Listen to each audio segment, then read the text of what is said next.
Bismillahirrahmanirrahim. Sahabat-sahabatku khazanah Islam, Assalamualaikum warahmatullahi wabarakatuh. Alhamdulillah, mudah-mudahan kita semua dalam keadaan sihat walafiat. Apa yang telah kita ambil pada episod yang ke-94 bahagian pertama tentang panduan sallallahu alaihi wasallam. Mudah-mudahan semuanya dalam keadaan sihat walafiat. Dan kita terus berdoa kepada Allah. Marilah ayo sama-sama kita mengajukan permohonan kita terhadap Allah Subhanahu wa taala. Bismillahirrahmanirrahim. Allahumma afini fi badani, Allahumma afini fi sam'i, Allahumma afini fi basari wa tahhir qalbi ya rabbal alamin. Alhamdulillah, sekali lagi kita bersyukur kepada Allah Subhanahu wa taala kita dapat bertemu pada kuliah kesihatan Islam anjuran Masjid Wak Tanjung episod ke-94 bahagian kedua. Nah, satu lagi perkara yang sangat penting adalah perut adalah sarang segala macam penyakit. Ayo, untuk memastikan sama ada ini benar atau tidak, kita teruskan bersama lebih kurang setengah jam dalam kuliah sihat Islam episod 94 bahagian kedua. Sahabat-sahabatku khazanah Islam, Rasulullah SAW memberi panduan kepada kita mengenai makanan minuman yang meliputi dos dan mengelakkan makanan berlebihan, dan panduan makan minum Nabi SAW ialah perlu mengamalkan makanan yang seimbang, balanced food. Kajian telah membuktikan sebahagian besar penyakit berlaku kerana pengambilan makanan yang berlebih-lebihan di dalam perut. Penyakit juga muncul akibat mengambil makanan daging merah ataupun processed meat. Maka insya-Allah pada episod 94 bahagian kedua ini kita akan ambil beberapa panduan Nabi SAW sebagaimana diet adalah obat utama kerana perut adalah sarang penyakit, yang dinyatakan dalam sebuah hadis yang lemah bahawa Nabi SAW mengatakan al-batnu baitu kulli da', perut adalah kolam tubuh segala macam penyakit yang mana dengannya urat darah berhubungan. Jika perut sihat, pembuluh darah akan berfungsi dengan lancar dan baik. Jika perut sakit, pembuluh darah tidak akan berfungsi dengan baik, maka itulah punca segala macam penyakit. Ibn Qayyim Al-Jauzi dalam kitab Tibbun Nabawi. Nah, terdapat dalam sebuah hadis, maksudnya dalam kitab Riyadhus Salihin bab yang ke-100, formula yang terbaik, di mana Nabi SAW bersabda, nahnu qaumun la na'kul hatta najua'. Kita kaum muslimin adalah satu kaum yang tidak akan makan kecuali ketika merasa lapar. Wa idza akalna la nashba'. Apabila kami makan, tidak sampai kekenyangan. Ini boleh didapat dalam bab 100 kitab Riyadhus Salihin. Inilah di antara formula yang terbaik. Begitu juga seorang doktor pakar, doktor Arab yang hidup pada zaman Nabi SAW yang mewarisi ilmu perubatan daripada Hippocrates 1000 tahun sebelum zaman Nabi SAW yang daripada Rom, dan begitu juga Galen 500 tahun sebelum zaman Nabi SAW mengatakan makanan itu adalah sumber segala penyakit. Bagaimana program diet itu menjadi sumber kesihatan?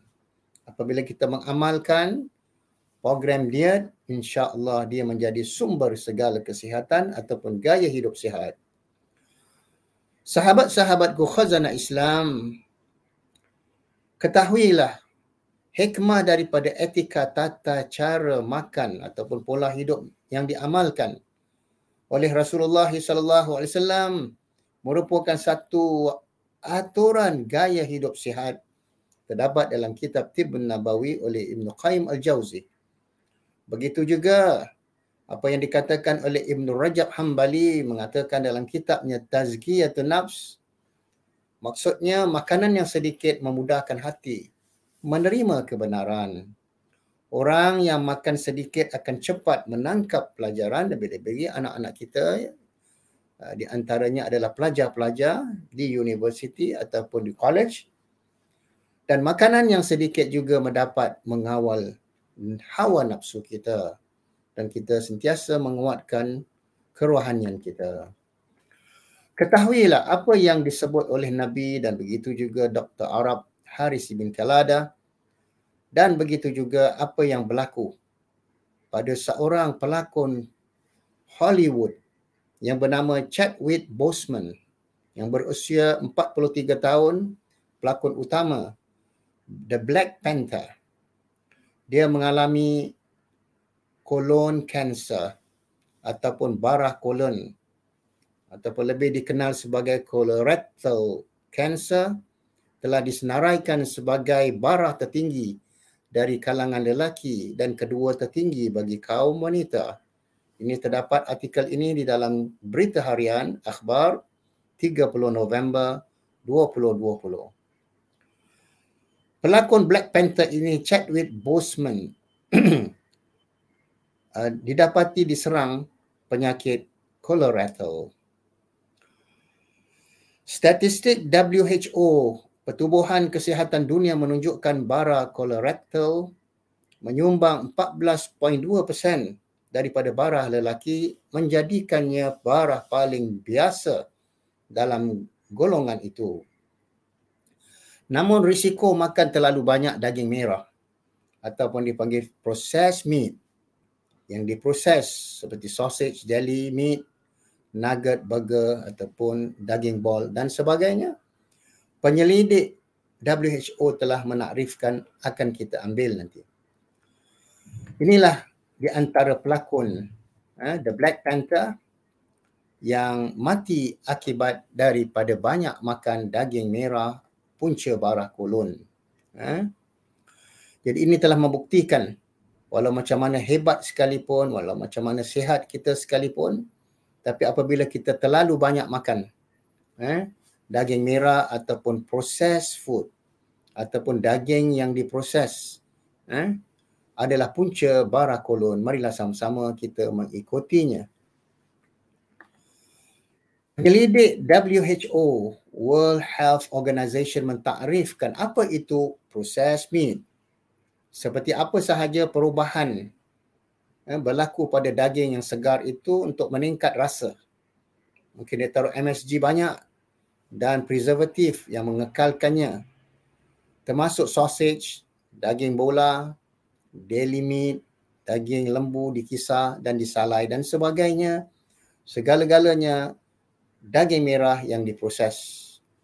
Maka kajian ini mengatakan bara ini menyerang kolon, yakni usus dan rektum, yakni bahagian usus besar yang bantu mencernakan makanan dan membuang bahan kumuh.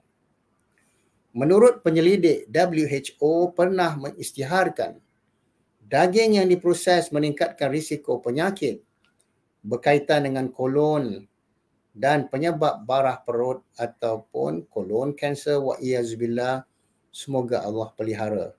Sedangkan Nabi SAW dan Al-Quran tentang budaya dan adab-adab makan telah dijelaskan berkali-kali. Begitu juga menurut laporan WHO juga menunjukkan barah berkaitan dengan perut adalah pembunuh nombor 2 untuk kaum wanita dan kala nombor 3 bagi kaum lelaki dan di seluruh dunia. Tadi telah kita ambil bahawa Nabi sallallahu alaihi wasallam bersabda, al-batnu baita kulli da', ataupun al-batnu baitu kulli da', perut itu adalah sarang segala macam penyakit. Maka seterusnya sahabat-sahabatku khazanah Islam, apakah punca bara perut ataupun colorectal cancer? Berdasarkan kepada rekod WHO, menikmati sandwich sejuk. Kita buat sandwich tapi disimpan dalam peti sejuk, kemudian nak makan dimasuk dalam microwave oven 5 minit, 7 minit dan kita makan. Jika kita mengamalkan ini setiap hari, kita berpotensi menghidap bara sebanyak 6%. Nah, sahabat-sahabatku khazanah Islam, perkara ini tak berlaku dalam 6 bulan setahun. Tapi apabila kita amalkan daging merah yang diproses selama 2 tahun, 3 tahun, 4 tahun, 5 tahun, maka akan dapatlah natijahnya berbagai macam penyakit. Pakar nutrisis ataupun nutritionist, para pemakanan sudah lama memberi amaran mengenai bahaya bahan kimia yang digunakan dalam daging, seperti nitrit dan nitrat, yang menjadi punca penyebab bara kanser dan bara ataupun kanser wa'iyazbillah. Memandangkan jumlah yang besar individu yang mengamalkan daging yang diproses hampir setiap hari di restoran-restoran fast food, berbagai-bagai macam daging burger, sausage, nugget dan sebagainya, maka kesan global ke atas penyebab bara ataupun kanser adalah kepentingan kesihatan orang awam sejagat menurut artikel Berita Harian 2020. Nah, inilah di antara pelakon Hollywood Chadwick Boseman yang meninggal akibat daripada bara kolon yang mana usianya lebih kurang 43 tahun. Kita lihat di mana WHO pernah mengisytiharkan daging yang diproses boleh meningkatkan risiko penyakit bara kanser ataupun bara perut. Seterusnya, kita kalau lihat ni rajah kita, Masya Allah, apabila kita makan dengan membaca Bismillahirrahmanirrahim, kemudian kita berdoa, Allahumma barik lana fima razaqtana wa qina adzaban nar. Maka insya-Allah makanan itu akan terus diproses dengan baik dan masuk ke dalam perut kita, dan perjalanannya untuk proses di dalam kolon kita ataupun usus besar terus pergi ke pankreas kita dan apa dia panggil kidney ataupun ginjal dengan izin Allah Subhanahu wa taala. Maka begitulah sahabat-sahabatku khazanah Islam. Islam menganjurkan kita supaya berpuasa di bulan Ramadan. Tentunya banyak manfaat dan terbukti ribuan tahun. Maka pakar-pakar kesihatan tak kira timur ataupun barat mengatakan manfaat puasa sangat banyak untuk kesihatan tubuh manusia, tidak kira Muslim ataupun non-Muslim. Hal ini kerana puasa dikaitkan dengan proses detoxification ataupun detoksifikasi, pembuangan ataupun pengeluaran zat racun dari dalam tubuh badan kita yang terkumpul selama 11 bulan. Apabila kita dapat berpuasa 1 bulan pada bulan Ramadan dan seterusnya, insya-Allah kita akan sihat dan dijauhkan daripada segala macam penyakit, kerana budaya berpuasa dapat membuat tubuh menjadi lebih sihat. Bahkan di kalangan orang-orang barat juga mengamalkan puasa yang dipanggil intermittent fasting. Intermittent fasting ini hanya mereka apabila menjelang subuh mereka sarapan. Selepas subuh mereka sarapan, hanya minum air sahaja dan mungkin 1 keping, 2 keping biskut, terus mereka berhenti seolah-olah itu sahur mereka. Mereka terus tidak makan sehinggalah jam 1 mereka akan minum air ataupun fruit juice dan terus sambung berpuasa sehinggalah tenggelam matahari. Dan banyak yang mengamalkan intermittent fasting ini dan nampaknya kesan sangat baik. Alangkah baiknya jika mereka terus berpuasa daripada mula bersahur apabila sebelum terbit matahari dan begitu juga waktu fajar sehinggalah tenggelam matahari apabila mereka makan, insya-Allah mereka akan menjadi manusia yang paling sihat. Dan kita pun dianjurkan oleh Nabi SAW agar melazimkan berpuasa Senin Khamis ataupun setidak-tidaknya 3 hari Ayyamul Bid pada 13, 14, 15 bulan Hijrah. Kajian-kajian telah membuktikan bahawa puasa membantu menjaga kesihatan jantung dan pembuluh darah, saluran pembuluh darah. Sakit jantung merupakan salah satu penyakit yang paling berbahaya ataupun dipanggil silent killer. Nah, sahabat-sahabatku khazanah Islam, ketahuilah berpuasa memiliki kesan yang baik untuk kesihatan jantung. Ketika seseorang itu berpuasa, tubuh melakukan peningkatan high density lipoprotein, maknanya kolesterol yang baik. Dan penurunan low LDL, kolesterol yang tidak baik, sehingga apabila baik untuk kesihatan jantung kita dan pembuluh darah kita apabila peningkatan HDL ataupun high density lipoprotein ketika kita berpuasa. Hatta banyak kajian-kajian telah membuktikan orang yang sakit kronik seperti darah tinggi, diabetes, kidney dysfunction, dan begitu juga mereka yang mengalami gout, apabila mereka mengamalkan puasa, Masya Allah, terbukti setelah 3 bulan penyakit-penyakit kronik ini semakin berkurangan. Begitu juga kajian telah membuktikan bahawa berpuasa dapat meningkatkan kekuatan berfikir ataupun ketajaman minda kita dan lebih kreatif.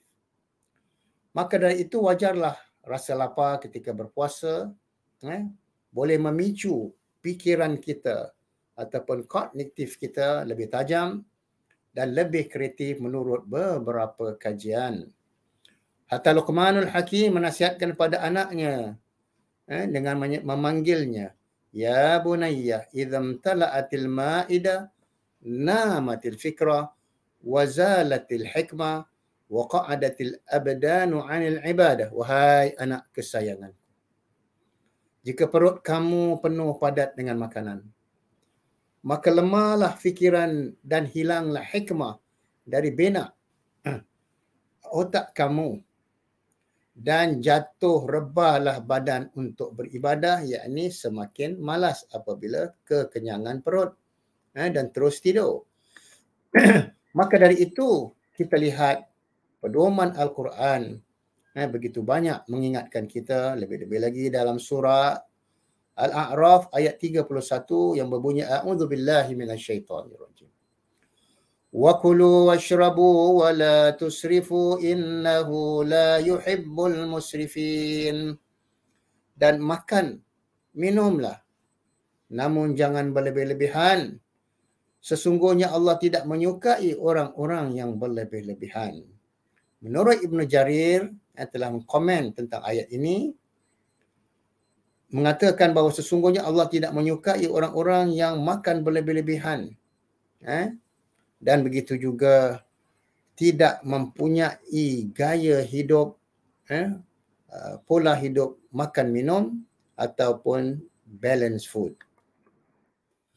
Begitu juga Allah sentiasa berpesan agar makanan kita sentiasa diberkati dengan makan, minum daripada daging-daging yang halal yang disebut nama Allah. Allah SWT berfirman di dalam surah Al-An'am, وَلَا تَأْكُلُوا مِمَّا لَمْ يُذْكَرِ اسْمِ اللَّهُ عَلَيْهِ.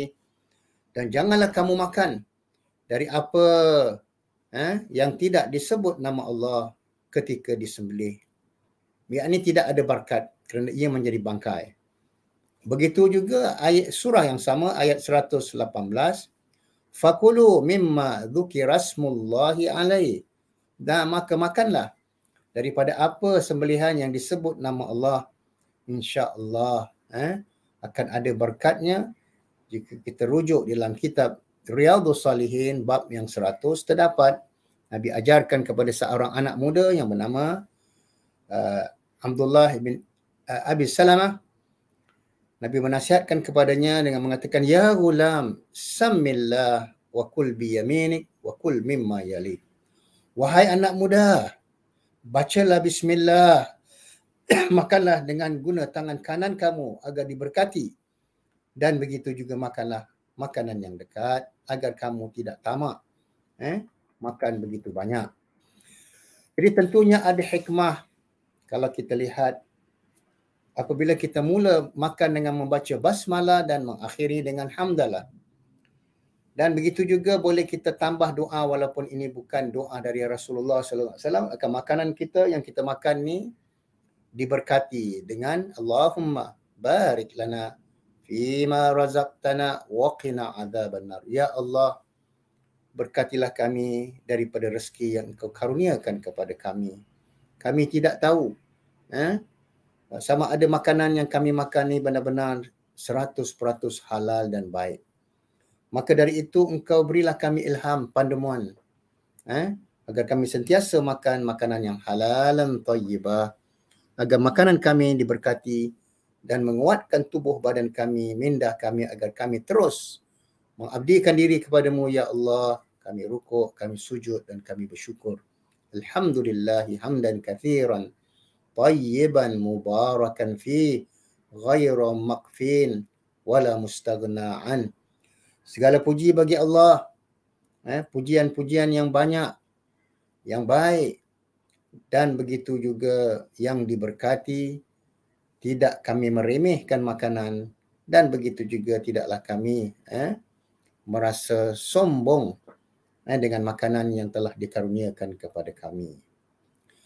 Ayo, marilah sama-sama kita tengok bagaimana pedoman-pedoman yang mengakibatkan manusia yang terkena penyakit tekanan darah tinggi ataupun mereka yang mengalami masalah diabetes ataupun penderita diabetes. Jadi menurut pakar-pakar kesihatan dan nutritionist mengatakan bagaimana kita nak meningkatkan karbo kompleks dan mendapatkan tenaga utama pada makanan dan minuman kita. Antara perkara-perkara seperti kita membanyakkan makan lebih sayur-sayuran dan buah-buahan. Ini disebut oleh Allah berkali-kali. Banyak ayat-ayat Al-Quran bermula dengan fa'ambatna fiha habba wa 'inaban wa qadba wa zaituna wa nakhla. Begitu juga dalam surah Abasa, surah Rahman, fiha fakihah. Allah menyebut di dalam syurga itu ada berbagai macam buah-buahan. Yang kedua, makan lebih nasi bijiran penuh ataupun whole meal. Seperti roti whole meal, apa-apa sahaja yang baik. Antaranya adalah roti capati kerana tepungnya adalah bijiran penuh. Dan tidak mengapa kita keluar sedikit lebih $1 ke 80 sen. Kita mencari roti yang whole meal. Ketiga, makan lebih fiber. Supaya sistem pencernaan kita akan lancar. Kerana kalau makanan terkumpul beberapa hari dalam perut kita, ia boleh mengakibatkan bahaya. Jadi di antara makanan yang lebih fiber seperti kacang tanah, kacang peas, cereal, dan amalkanlah kurma ajwa setiap pagi ketika perut kosong, sama ada 3 biji, 5 biji, yang sunnahnya adalah 7 biji. Kurma ajwa daripada Madinah Aliyah. Yang keempat, selain daripada buah-buahan, maka makanlah sayur-sayuran yang mentah yang dibuat ulam, yang diamalkan oleh datuk nenek kita ribuan tahun. Ulam raja, daun pengaga, kacang botot, dan begitu juga ulam-ulam yang lain. Yang kelima, 1 cawan sayur-sayuran yang dimasak. Yang tadi sayur-sayuran mentah yang kita buat ulam.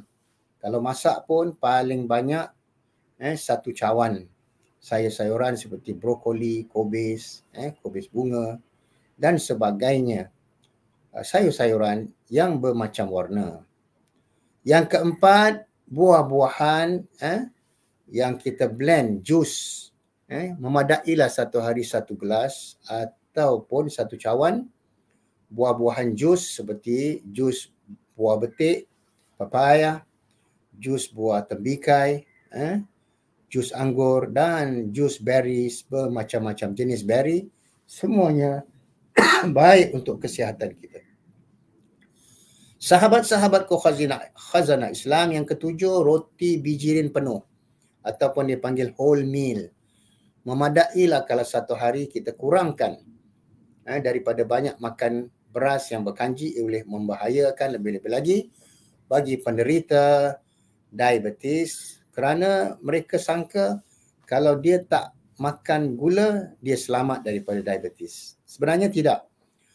Boleh dikatakan 70% daripada makanan yang kita makan setiap hari, ia menyumbang kepada diabetes tadi. Jadi apabila kita amalkan roti bijirin penuh ataupun whole meal, kita amalkan beras merah ataupun basmati, insya-Allah ia dapat mengurangkan kadar penyakit kencing manis tadi. Dan amalkanlah riyadhah badaniah dengan berjalan di bawah sinaran matahari. Begitu juga di antara penyumbang kepada diabetes atau kencing manis, kurangkan makan produk-produk tenusu ataupun dairy produk. Memadailah satu cawan sehari susu fresh, ataupun kurangkan makan benda-benda berlemak seperti cheese dan sebagainya. Kerana hari ini kita lihat orang membudayakan makan roti prata dan berminyak, dia taruh cheese, dia taruh butter, sangat berbahaya. Begitu juga makan roti prata, ditaruh cheese, ditaruh butter, ditaruh telur lagi, itu sangat berbahaya.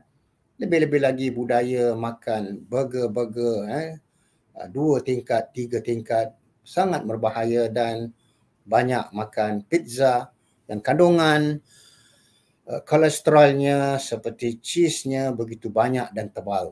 Maka marilah sama-sama sahabat-sahabatku khazanah Islam, kita amalkan pinggan sihat setiap hari. Sama ada untuk golongan dewasa, golongan belia dan anak-anak. Cuba kita lihat pinggan sihat ini, piramid ini. Yang bawah sekali adalah amalkan banyak sayur-sayuran. Amalkan banyak sayur-sayuran. Lebih kurang satu hari 5 hingga 7 hidangan. Sama ada carrot, brokoli, tomato dan termasuk berries, berbagai macam jenis berries, sayur-sayuran yang sihat, dan termasuklah buah-buahan seperti orange, buah apple, pisang dan berbagai macam jenis berries. Ini lebih kurang satu hari 5 hingga 7 hidangan. Yang kedua, amalkanlah banyak makan cereal. Lebih-lebih lagi apabila kita sudah berusia 50 tahun, 60 tahun, maka tidak baik lagi kita makan makanan yang berunsurkan protein tinggi tadi. Jadi boleh kita serve ataupun hidangan 3 hingga 5 hidangan setiap hari. Roti bijirin penuh, dan begitu juga roti-roti yang sihat seperti chapati, dan begitu juga kentang yang dikukus ataupun direbus, bukan digoreng, ataupun bukan potato chips, pasta, dan nasi hanya satu hari satu hidangan sahaja. Dan pastikan kita pilih beras yang bijak, di antaranya beras merah ataupun basmati. Kualitinya mungkin lebih $5 daripada beras biasa. Kalau beras biasa kita beli $10, basmati mungkin $15, 5 kilo. Yang ketiga, sahabat-sahabatku khazanah Islam, kita boleh minum susu, yogurt dan cheese, namun hanya satu hari 3 kali hidangan sahaja. Mungkin pagi sekali kita minum susu 1 gelas, maka tengah hari kita tak minum lagi. Ataupun mungkin kita punya makanan-makanan lain seperti yogurt dan sebagainya untuk pelancaran makanan kita tadi. Yang ketiga, kita boleh makan daging, boleh makan ayam, boleh makan ikan, dan begitu juga telur. Namun hanya 2 kali hidangan sahaja. Dan pastikan daging merah itu bukanlah proses meat, bukan daging yang diproses seperti sausage, seperti fish ball, seperti deli meat dan sebagainya. Sebaik-baiknya daging itu fresh. Mungkin satu hari 100 gram sahaja. Daging yang fresh, merah. Dan ayam boleh juga satu hari 2 hidangan. Pastikan ayam itu dikopek kulitnya. Dan sangat digalakkan kita banyak makan daging ikan, lebih-lebih lagi ikan yang dagingnya putih. Mungkin harganya lebih sedikit tapi ia baik kerana ia mengandungi omega 3 dan omega 5. Kita juga boleh makan telur namun tak lebih 3 biji dalam seminggu. Kalau saya tak makan telur lebih daripada 3 biji dalam seminggu kerana kebanyakan telur-telur hari ini adalah dipaksa ayam-ayam itu bertelur dengan injection dan sebagainya. Terserahlah kepada kita yang meyakini dari mana datangnya telur itu. Yang kelima ialah boleh kita makan apa-apa yang kita nak sapu pada roti kita whole meal, bijirin penuh. Tapi namun kandungannya sedikit, satu hari sekali sahaja. Sama ada kita sapu mentega ataupun margarin dan sebagainya. Jadi sebaik-baiknya kita sapu dengan avocado. Buah avocado yang sudah di blend, kita buat sapuran roti cereal kita dan diletak sedikit madu asli tadi. Nah, yang paling tinggi sekali yang perlu kita kurangkan kalau boleh sedikit sahaja, bukan setiap hari, seminggu sekali sahaja. Antaranya apa-apa saja goreng-gorengan yang banyak dia punya garam, minyak dan sebagainya. Itu sangat tidak digalakkan. Kita boleh makan tapi seminggu sekali sahaja ataupun satu hari sekali sahaja. Kerana budaya orang Melayu memang suka makan benda-benda yang gorengan. Seperti goreng pisang, kentang goreng, lebih-lebih lagi hari ini banyak yang suka makan bakwan, dia punya minyak meladung. Begitu juga masalode dan sebagainya. Jadi semua ini hanya satu hari, satu kali hidangan untuk kita terus mengamalkan gaya hidup sihat dengan izin Allah Subhanahu Wa Taala. Tapi pastikan setiap kali kita nak menjamu selera, kita baca doa Bismillahirrahmanirrahim dan diakhiri dengan Alhamdulillah hamdan kathiran tayyiban mubarakan fihi ghaira makfin wa la mustaghna alaih. Dan begitu juga 10 doktor syifa yang terbaik jika tuan-tuan dapat mengamalkan setiap hari. Sebagaimana yang telah kita ambil pada episod yang 94 bahagian pertama. Kita hidupkan budaya bangun 1 jam sebelum subuh ataupun setengah jam sebelum subuh. Kita siap-siap mengambil wuduk. Kalau dapat solat 2 rakaat dan 1 rakaat witir. Kalau sekiranya semalam kita belum buat witir. Jadi amalkan bangun 1 jam sebelum subuh ataupun setengah jam sebelum subuh. Maka ketika kita solat tahajud 2 rakaat itu dapatlah sekiranya kita sujud lebih kurang setiap rakaat itu antara 5 hingga 7 minit. Dan merayulah di hadapan Allah. Allahumma afini fi badani. Allahumma afini fi sam'i. Allahumma afini fi basari. Ya Allah, berilah kami sihat walafiat pada tubuh badan kita, pada tubuh badan kami, begitu juga penglihatan kami dan pada pendengaran kami. Yang kedua, Nabi melazimkan setiap kali apabila bangun saja daripada tidur setelah membersihkan mulutnya, beliau akan minum air panas. Air suam dicampur dengan madu asli dan diminum sedikit demi sedikit ketika perut kosong. Kemudian setelah itu Nabi akan solat subuh. Selepas solat subuh Nabi akan berehat sebentar. Kemudian bangun untuk solat duha 2 rakaat dan makan kurma ajwa 5 biji, 7 biji daripada kawasan Madinah Aliyah. Setiap pagi ketika perut kosong, nescaya perut kita akan dipelihara daripada keracunan dan dijauhkan daripada sihir, insya-Allah taala. Yang keempat, sahabat-sahabatku khazanah Islam, dalam musim pandemik ini kita digalakkan lebih banyak minum air mineral 1.6 liter setiap hari ataupun 2 liter. Ataupun sekiranya kita amalkan minum air hangat campur dengan lemon dan secubit 1 sudu teh madu asli. Setelah itu kita mengamalkan solat duha, kemudian berjalan di bawah sinaran matahari lebih kurang setiap hari ataupun dapat seminggu 5 kali 20 minit berjalan menghadapi dada kita itu matahari, kemudian kita pusing balik belakang pancaran bahagian belakang badan kita agar kita punya buah pinggang dapat pancaran matahari. Maka itulah seterusnya, setelah itu kita amalkan budaya tilawatul Quran. Paling sedikit 1 hari 2 muka surat, ataupun boleh kita tambah lagi 3, 5, kerana Al-Quran adalah syifa.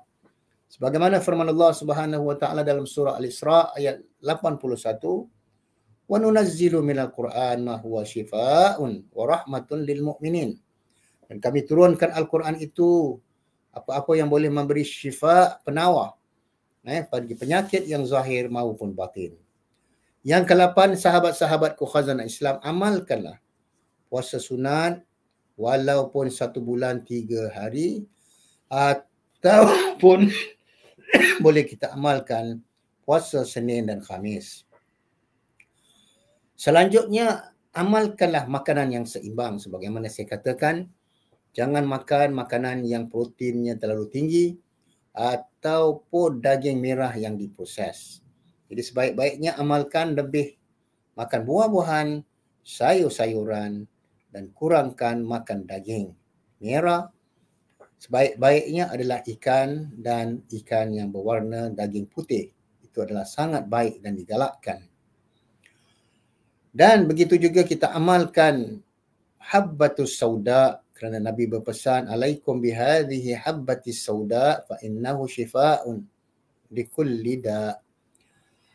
Hendaklah kamu mengamalkan habbatus sauda kerana sesungguhnya dia dapat menghapuskan berbagai macam penyakit melainkan pikun atau penyanyuk.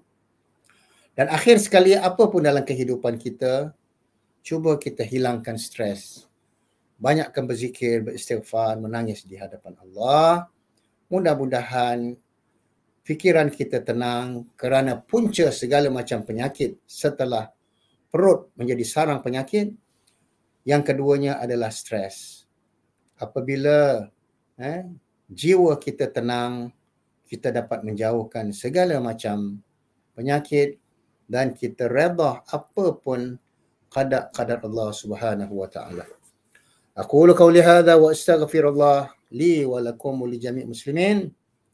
Amalkanlah gaya hidup sihat ataupun 10 doktor syifa ini, dan amalkanlah makan minum pedoman Rasulullah sallallahu alaihi wasallam agar kita semua sentiasa dalam keadaan sihat walafiat dan terus cergas dalam mengabdikan diri kepada Allah dan menjalani kehidupan kita sebagai insan yang mulia, yang bertanggungjawab. Sehingga insya-Allah kita akan bertemu pada tahun hadapan, tahun 2023 insya-Allah taala. Ayo amalkanlah gaya hidup sihat dan begitu juga 10 doktor syifa. Amin ya rabbal alamin. Allahumma afini fi badani, Allahumma afini fi sam'i, Allahumma afini fi basari wa tahhir qalbi. Subhanakallahumma wa bihamdika asyhadu an la ilaha illa anta astaghfiruka wa atubu ilaik. Wassalamu alaikum warahmatullahi wabarakatuh. Semoga bertemu pada tahun hadapan insya-Allah taala. Assalamualaikum